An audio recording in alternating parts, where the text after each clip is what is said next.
Next, we have the approval of the consent agenda There's the camera items. button at the bottom. Hold on a second.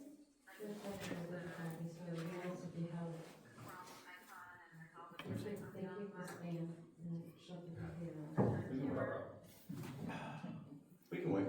I move we approve the consent agenda. No. Oh, yeah. hold on. We're offline right now. We can't find the camera.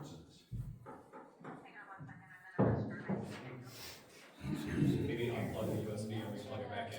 Get all the Santa stuff done for the little kids, so my husband's having a good time. That's how I He's read very it. enjoyable. Sure, you can do it. No, We are apparently back up. we approve the consent agenda. Wait, hold on a second.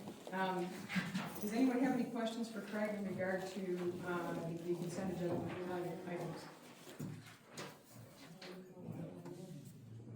I didn't get, I was talking to Norm. I was just asking if anyone had any questions of you in regard to the consent agenda items, any of the financial matters, and I'm not hearing anything, so Can I finish the statement?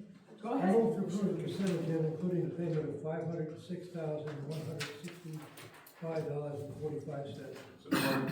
Okay, roll call please. Davis, Yes. DeLuca, Yes. Vivian, Yes. Tanis, Yes. Ramirez, Yes. Plum, Yes. Yaki. Yes. Thank you. So this is our first citizens from the floor, and so if anyone would like to come up and speak, we do have a timer for 3 minutes. Most everyone has heard me say this before. If you need to have a little more time to finish your thought, that's fine, but we do try to keep it to 3 minutes. So if anyone would like to speak, come on up.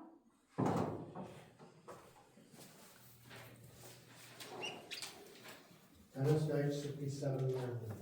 6700 London. I'm coming tonight to address our commissioners again. One, to ask you to please rethink this NIA thing. I experienced today, as a citizen, usually I do post something for the citizens to see. I was busy today and relied on this city to have on the website that this meeting was happening tonight. That was my mistake. At 2 o'clock, I found out that it's not on the Imlay City website where it usually is when you open the page.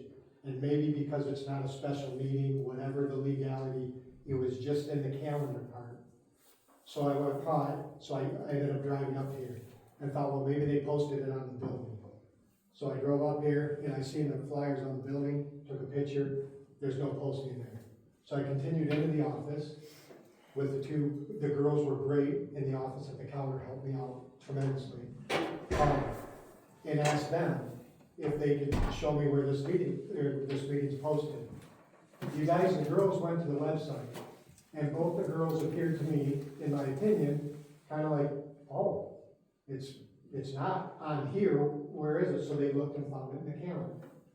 So instantly, I'm sorry, but I have to go back to the transparency problem again. This is a very important night tonight, and I should have maybe looked a little earlier, but I put trust in that it would openly be posted to the public.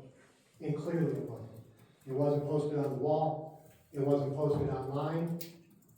So here we are tonight without the citizens that have been at the last couple of meetings. They're probably, I'm guessing, maybe not sure this meeting's going on tonight. So now that that's out of the way, we're back to the transparency thing. I have to ask the board members, especially you new ones. I've sat in the crowd here and I've watched who has stood forward and did the speaking for NIA. I'm concerned. You're a couple of our newest board members that have done this work. Clearly the citizens don't want this. I need you guys to all understand as a board, the legacy you leave from this point forward on a 30-year commitment of something like this, I understand it can be broken. I understand the other way. The legacy you leave is clearly there's two options here. In my opinion, what are you gonna value more? Chasing money or a relationship with the citizens that filled this room the last two meetings? What do you truly gonna value more in this? Okay. I know you're probably gonna stop me, but I do wanna end with this because I'm not able to finish. We've had a board member ask, I think twice now, about 5 minutes. And I don't know if this is. Mr. Dwight, you're Nor- well past your 3 Okay. minutes, and you're Well, I'm into gonna a ask you to different, please address that. you're too, into because a it different should- topic now, so, Okay. thank you. Is there anyone else who would like to speak before? Yes, Mayor. Jim Wolf, 563 Fort Tournament Lane, former commander, retired from Warren PD after 24 years. It's my duty to inform you, you're being misled by Charles Rushton. He's a fraud and a liar. My intentions were never to embarrass Imlay City, but it's my duty to inform you of what you have in your hands here. My apologies, Mr. Horton, I tried to get a hold of you, so this could be handled appropriately, but it is what it is. I'm guessing he never disclosed Internal Affairs Investigation 1753 and Internal Affairs Investigation 2201. In IA 1753, he was charged with and received a 2-day suspension for failing to take appropriate action and charged 2, disobeying a direct order from a supervisor. In IA 22-01, he received a 3-day suspension. Charge 1 was violation of unlawful workplace discrimination and harassment, where he did not act properly once informed of a sexual harassment complaint from a civilian female employee. More egregiously, he admitted to and told the female victim not to speak about the incident anymore in the office. She ultimately quit due to the retaliation within the office. And charge 2, under IA 22-01, unsatisfactory conduct, failed to take appropriate action, etc., etc., etc., all related to sexual harassment. He had both of these removed from his personal file. Once this happened, it was like a snowball effect. Other members of the department would come to him, and he would authorize to have their suspensions removed from the department. And from several command officers. It goes on and on and on. On top of all this, when he would do back in the day, when he most likely, that I remember, because I used to be in internal affairs at one point before I made captain, he would do background investigations like many others would do, and he would put in for 10 hours overtime fraudulently when the candidate would withdraw or was informed that he or she would not pass. Additionally, while he was the acting police commissioner and or deputy commissioner in Warren, he selected 2 command officers to put in overtime into his overtime account, which is operated by power time, to increase his FAC, his final average compensation. I reported all this information to the mayor's office in Warren, but it was ignored because I was told it would not look good right after they had just relieved the prior commissioner from his duties. While Rushton was appointed the acting police commissioner from March 5th through December 2nd, 2024, there were over 30 Warren police car accidents under his watch. And the joke around the station was, what, the officers forgot how to drive? No, that's not what happened. What happened was, he was administering little to no discipline, so there was 0 repercussions by having Rushton as the acting police commissioner at the time. He was also involved in a cover-up. I could talk to you, the council, for like a good hour or more. This goes on and on and on. He's also involved in a cover-up right now that's going on with a Warren officer, Almani Smith, who was investigated for a CSC complaint against a citizen. This goes on and on and on. You don't know what you have on your hands here. This is not what I believe. I was there my entire tenure as a decorated command officer. Thank you for your time. Thank you. Thank you. Anyone else?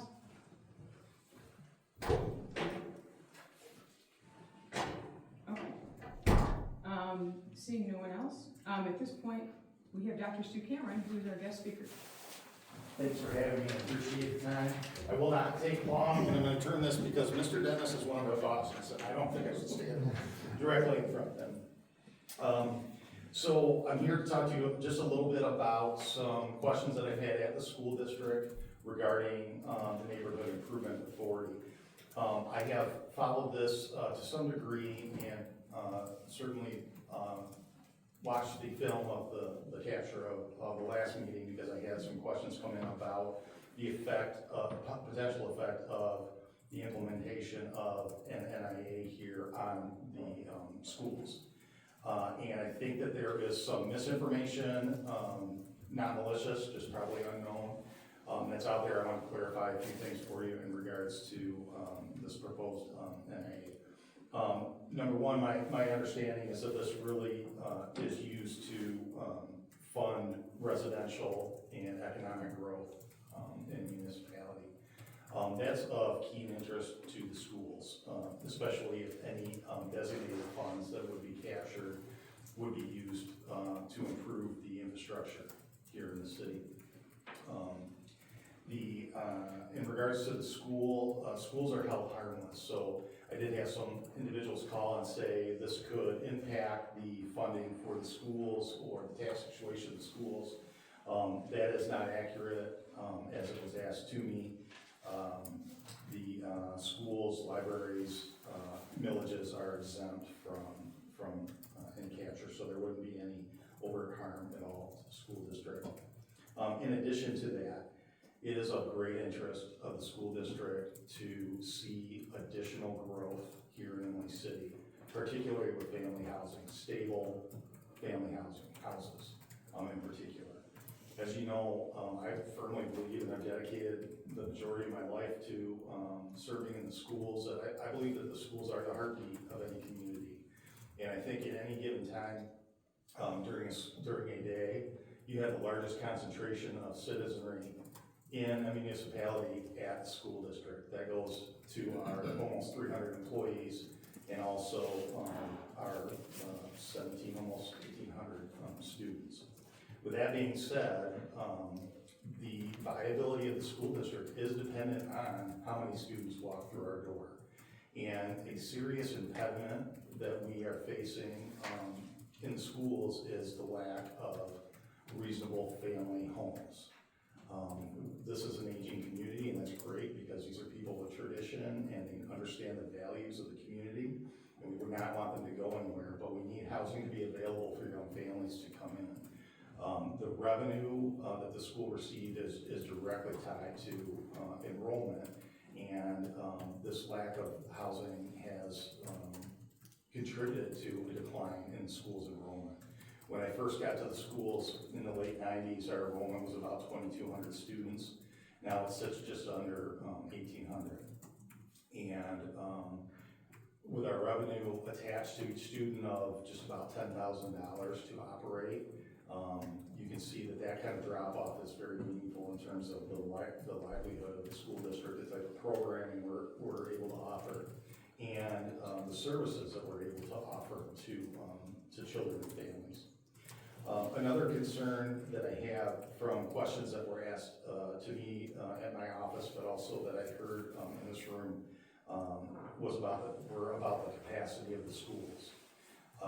There was some question about if down the road our enrollment was to increase due to any sort of development that would be the result of NIA capture, that we would not have room for students. That is not accurate.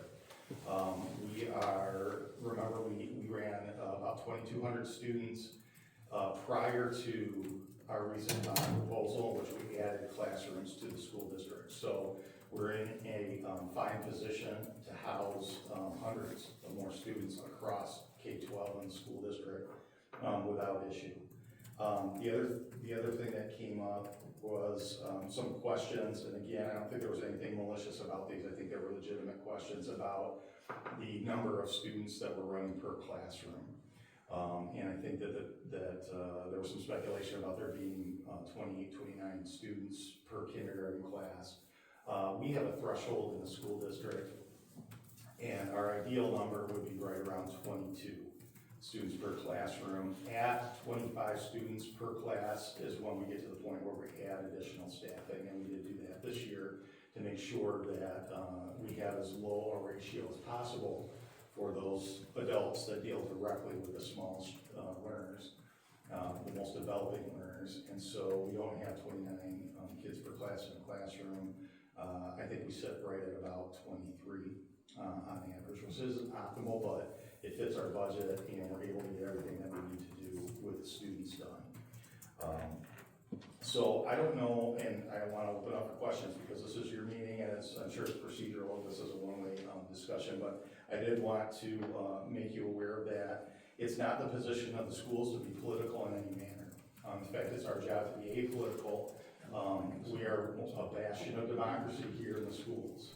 And our job is to make sure that we take everybody with open arms and we serve them the very best that we can, and we make sure that we're doing our best to provide those children with everything they need to be successful in life, regardless of how they come to us, from where they come to us, what their situations are, what their demographics are.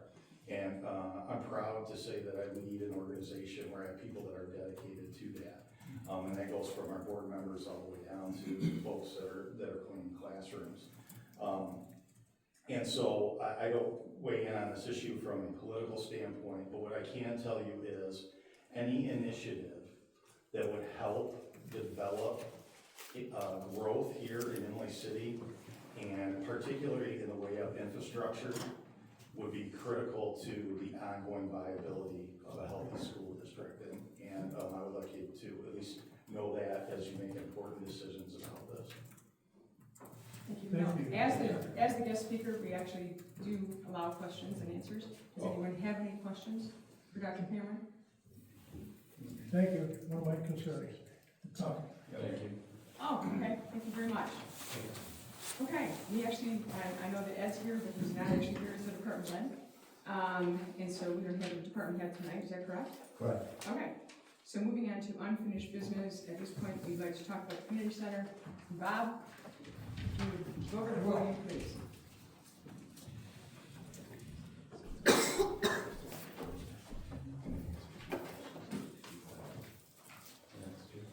And before I get started, I got something. Your music and your art things were great this year. Oh, thank you. Very good. Enjoyed it immensely. Now I get my job. Had to do that, so. Let's see, we had our Winterfest this last weekend. The Chris Kringle thing was in the building.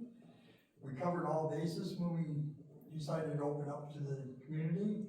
We put a CO2 detector in the building because we were running a diesel heater in that building, and it never went off. It went off today, we ain't even reusing it, but it went off today. We called CCA, and we got a temporary permit that cleared us to use that building. It was honored to use it, so we didn't have no problem there.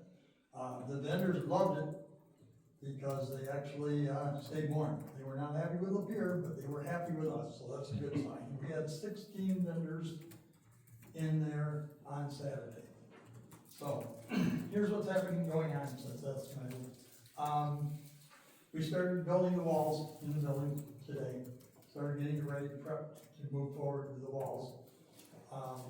We marked out with Chuck and Craig, we marked out where all the electrical is gonna go on the walls for plugs.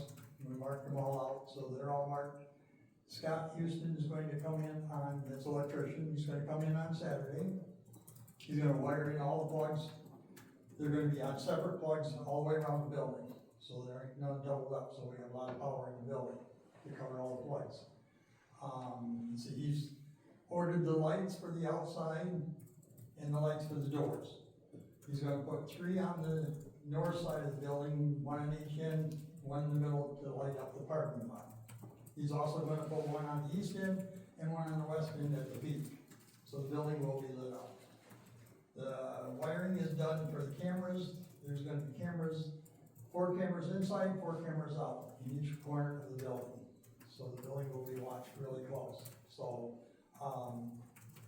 we ordered more material for the building today, for the steel and stuff, so we can get that coming in, so we can keep moving on it. So, the heating guy, okay, I had a discussion with him. He came yesterday, he came today. I think he's gonna call for an inspection, a rough inspection on Thursday. Yeah, he'll be ready for his rough. Now I got a letter from Chuck today that consumer wants me to draw a drawing where I want the new meter put. So evidently, they're going to trench a new line to the building.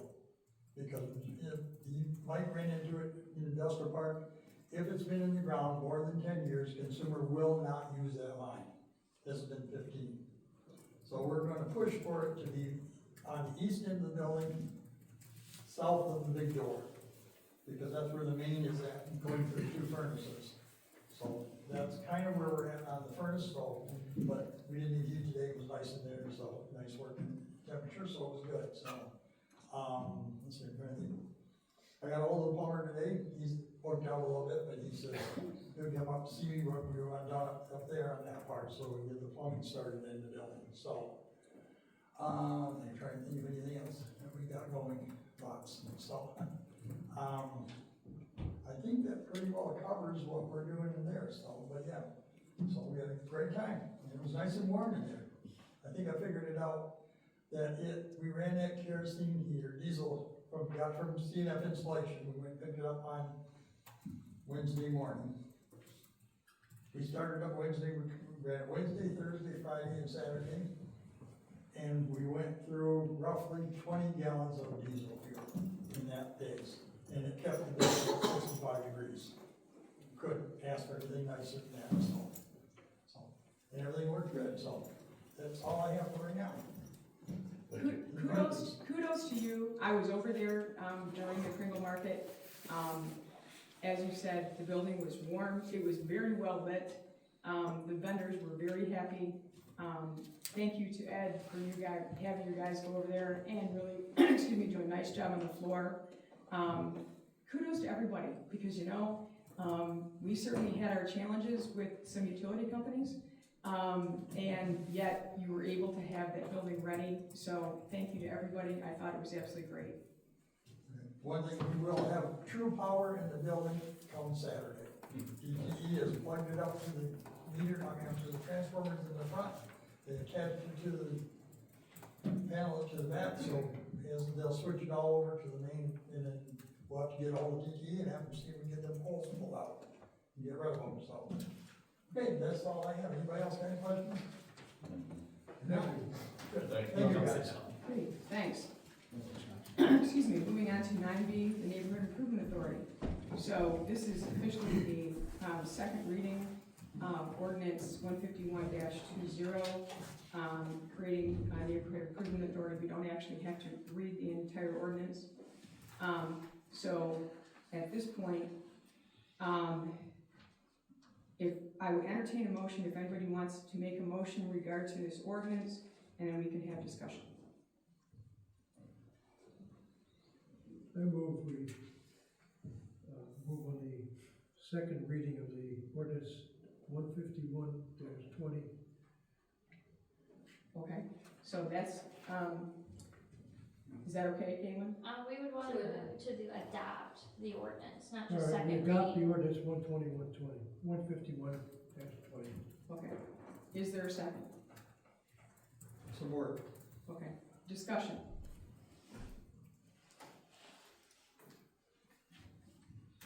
Hearing none.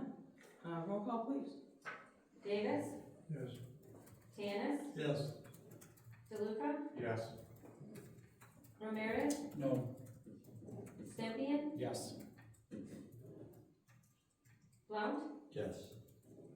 Yaki. Yes. Thank you. Okay, moving on to the second reading, ordinance 151-21 to adopt the development plan and tax increment financing plan for the Neighborhood Improvement District. So, is there a motion? All right, I guess I gotta make it. Motion, I'll read it over here. Okay. Ordinance 151-21 to adopt the plan, tax approval. Okay. Is that all right? Okay. Is there support? Support. Discussion. Hearing none, roll call please. Davis, Yes. DeLuca, Yes. Stempien, Yes.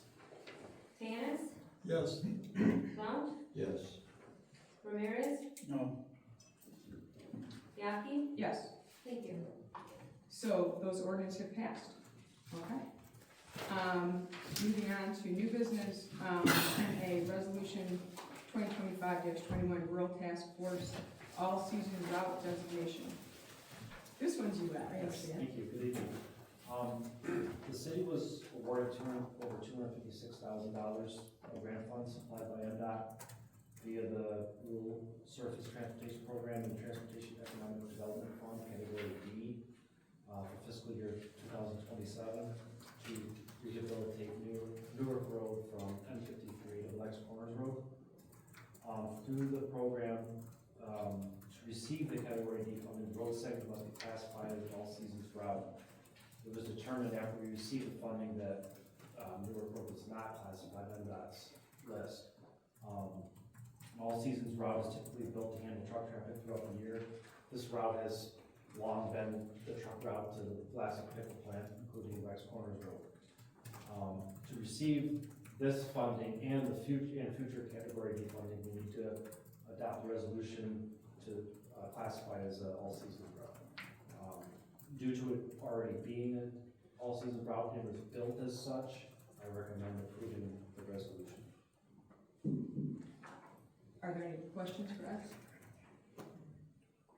I would entertain a motion in regard to this resolution. I'd make a motion to do a resolution for 2025-21 Rural Task Force All-Season Route Designation for Newark Road. Support. Okay, any discussion? Hearing none, roll call please. Blount, Yes. Tanis, Yes. Stempien, Yes. Ramirez, DeLuca, Yes. Davis, Yes. Yaki. Yes. Thank you. Next, you will see on page 42 of your packet. This is the proposed 2026 scheduled meetings for all England City boards and commissions. Craig? Again, it's the same, very similar calendar to the last 4 or 5 years. I would like you to take note that we have indicated the elections on there and move the commission meetings for that week to the Thursday. Oh, okay. No action needed. Both in August and November. There's no action needed on this, is there? Just accept it. You need to.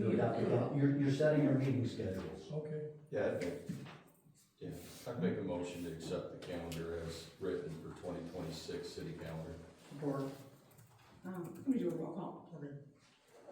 Who was the support? I did. This time, Thank you. Blount, Yes. Tanis, Yes. Ramirez, Yes. DeLuca, Yes. Stempien, Yes. Davis, Yes. Yaki. yes, Thank you. thank you.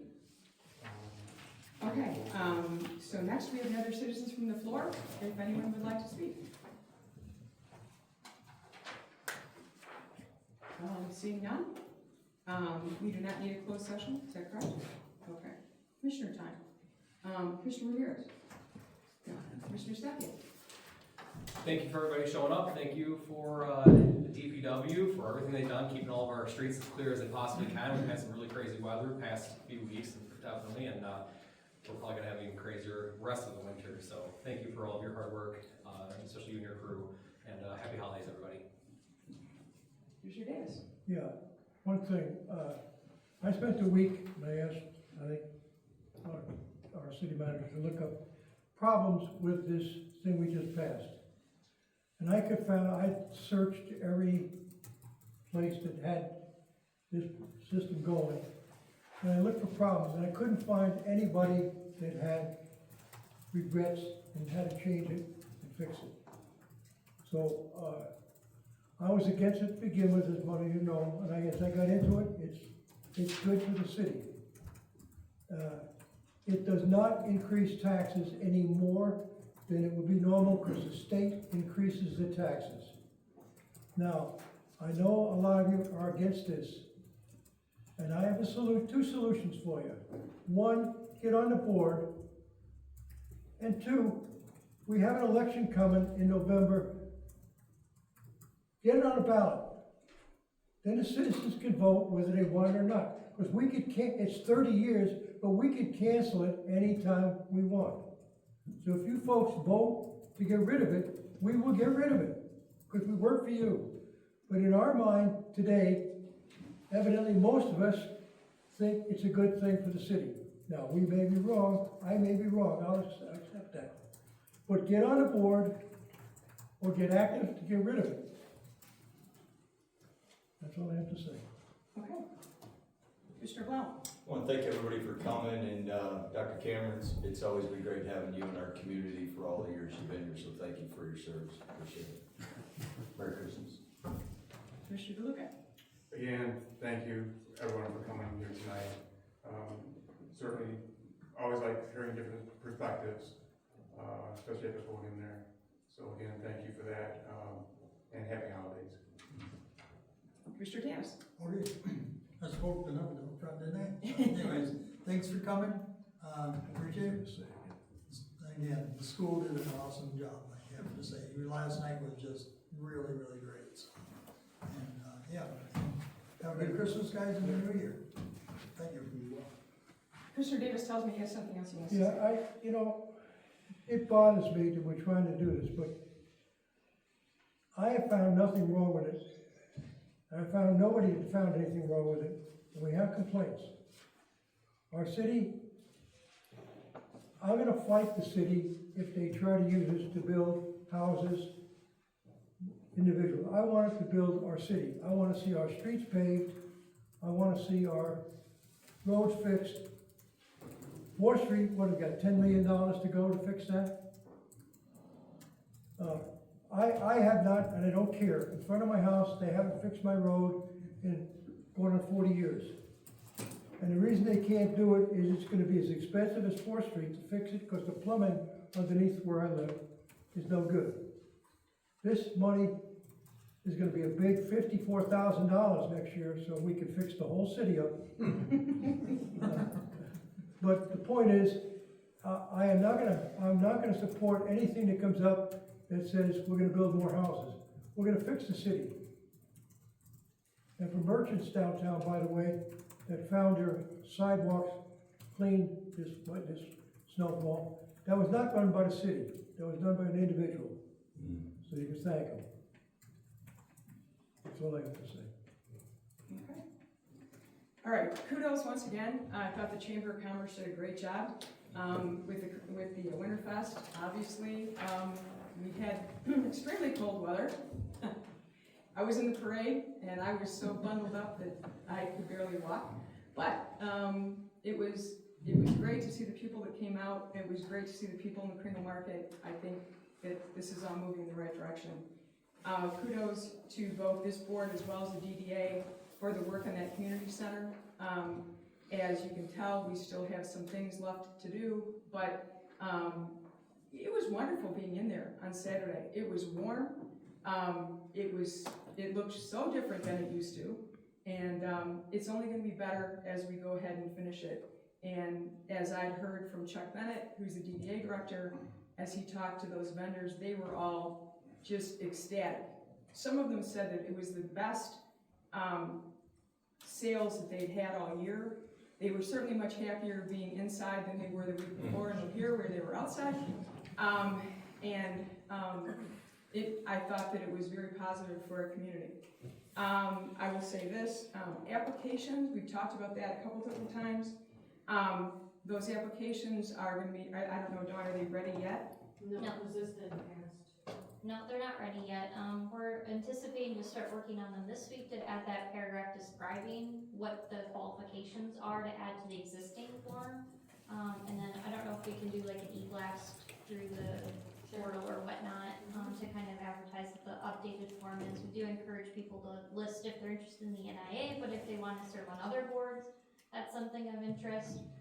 We do recommend that like a cover letter is going to be put with each of their applications. This will help us, I think, better understand who the candidates are rather than just checking the different boxes. And then the, city commission should really think about when you're going through those applications, you can have those who are residents and then non-residents. Yeah, So I think- non-residents, if you live in a township, you don't like what we're doing, you put your name in, you can be on the board. And so I think it's important to think about that in January when you come back from the new year, what number for each, just so that people can understand when you're going through that selection process, if there's gonna be 3 residents versus 3 people that are non-residents, just so then you can help them figure out which bucket to then fill those vacancies in.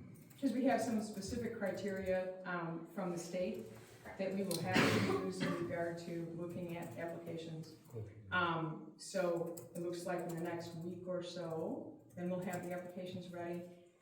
There's applications right now that have been there for quite a while, that had all the existing boards on them. I will tell you that Parks and Rec has been down a member for at least a couple months. And so they're looking for someone else, the ZBA, Zoning Board of Appeals, which is a really good way to be able to get involved and understand what's going on. That board has been looking for an alternate, for a while. But we have openings in those boards all the time. And so we're always looking for, people to fill those boards. The other thing I will tell you is that, so with the new, application, we'll be looking to receive those. I will tell you that this group is intending on reviewing all the applications for the NIA in our January 15th, I believe is the date, that Monday. I have that right? It's the second meeting in January, Yep, that's the 15th. 15th. So that's when this board is gonna be going through, all those applications and deciding, Sorry, would it be the 20? It's the 20th. It's the 20th on Oh, it's the 26th. Yeah. okay, sorry. Per the new calendar. Yeah, for the new calendar. Sorry. Anyway, so January 20th is, which is our second meeting in January, we are gonna go through all those applications and decide who we want to appoint. So, with that, happy holidays to everyone. Thank you for coming. Thank you for all of your opinions. We appreciate everything. Thanks. Merry Christmas, happy And you're up. I move we adjourn. Okay, is there a second? Okay, all in favor?